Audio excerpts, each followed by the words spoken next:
dernière, le Burkina Faso, le Mali et le Niger ont notifié à la Commission leur intention de quitter la CEDEAO avec effet immédiat. Notre peuple, le peuple de l'Afrique de l'Ouest, vit au sein d'une communauté intégrée de la CEDEAO depuis plusieurs décennies. Les populations ont bénéficié d'une liberté de mouvement dans notre espace CEDEAO et elles ont commencé à percevoir les avantages de notre marché commun où les produits locaux sont commercialisés librement sur un marché de plus de 400 millions d'habitants. À cela s'ajoute l'utilisation d'un passeport commun et d'une carte d'identité biométrique commune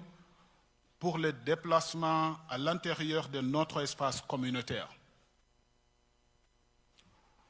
Au regard de ces avantages, il est évident que la désintégration perturbera non seulement la liberté de mouvement et d'établissement des personnes, mais elle aggravera également l'insécurité dans la région. Plus spécifiquement, le retrait des trois pays portera un coup dur à la coopération en matière de sécurité, notamment en termes de partage de renseignements et de participation à la lutte contre le terrorisme dans la sous-région et d'autres initiatives conjointes de sécurité telles que la mise en œuvre de la force régionale en attente de la CEDEAO que le ministre de la Défense de nos États membres viennent de convenir d'activer. Le retrait des trois pays pourrait également conduire à un isolement diplomatique et politique sur la scène internationale, dans la mesure où les pays ne pourront plus bénéficier d'un soutien de bloc en cas de candidature de leurs citoyens ou citoyennes à des postes internationaux au sein de l'Union africaine, des Nations unies et des organismes similaires. Ce retrait affectera également les conditions de voyage et d'immigration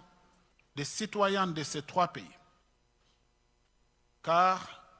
ils auront désormais à mener des démarches en vue de l'obtention d'un visa avant de voyager dans la sous-région. Les citoyens de ces pays pourraient ne plus être en mesure de résider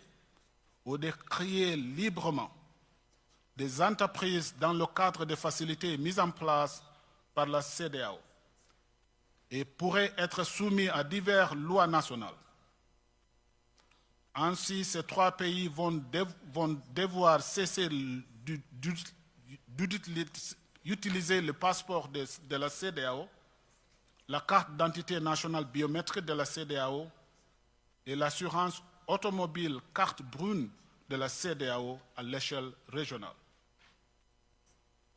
Sur le plan économique et financier,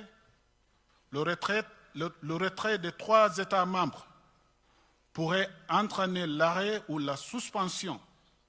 de tous les projets et programmes mis en œuvre par la CEDEAO dans ces trois pays et dont la valeur est estimée à plus de 500 millions de dollars américains. Il convient également de noter que les deux institutions financières régionales, qui sont le BIDC et la BOAD, ont des investissements très importants dans ces trois pays. Le BIDC compte 27 projets actuellement dans ces trois pays, d'une valeur totale estimée à environ 321 millions de dollars. Les trois pays ont apporté un total de 33 millions de dollars américains au capital de la banque. Sur le plan institutionnel, il convient de noter que le retrait des trois pays entraînera non seulement la fermeture de 4 structures régionales de la CEDEAO au Burkina Faso, des 2 organismes régionaux de la CEDEAO au Mali et d'un bureau régional de la CEDEAO au Niger, mais il affectera également la sécurité d'emploi de quelques 130 personnels de la CEDEAO qui sont des citoyens des 3 pays.